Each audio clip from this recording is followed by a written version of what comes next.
Here's Charlie Dickens, Chapter 24, Bob's Back. Bob held out his bruised and hairy hand, and he pulled a shaken Tinker to his feet.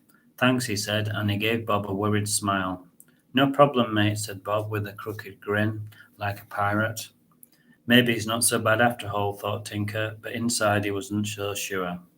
Tinker sat down on the deck chair unsteadily, and he dried himself with a big orange towel.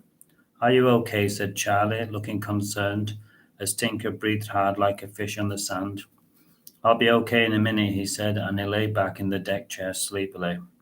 Bob was hovering about for what was anyone's guess. Tinker decided to distract him by talking about girls.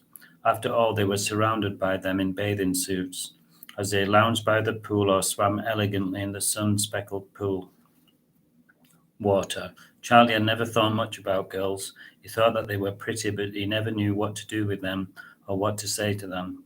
He wished that he could be as cool as Superman, but most of the time he felt like Clark Kent. Before he could think about it in any more detail, a girl approached him with her hand outstretched. Tinker was still dozing as Charlie shook her hand. Softly, she had a strong grip. I'm Anne, she said, and she began telling him about all of the fun she was having and how much she hated school.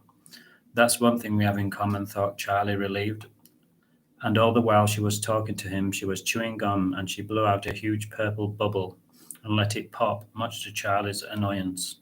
He didn't like loud noises, as it was difficult for him to concentrate on what she was saying, as he knew that another large pop would be coming around soon at any moment. She looked at Bob and she frowned, and then she scowled. What are you looking at, mister? She said to him, to Charlie's amazement, and Bob spluttered like a broken engine, and then he made his excuses and left. He's a weirdo, she said, popping another big piece of gum into her mouth. She made Charlie jump, but this time he was smiling. Bob was away like a startled rabbit, but not without giving them a hard look. Charlie averted his eyes. Don't worry about him, said Anna. I can handle him, she said confidently. She was so loud that she woke Tinker. What's all that noise? He said. I am Anna, she said confidently. Tinker, he said, pleased to meet you.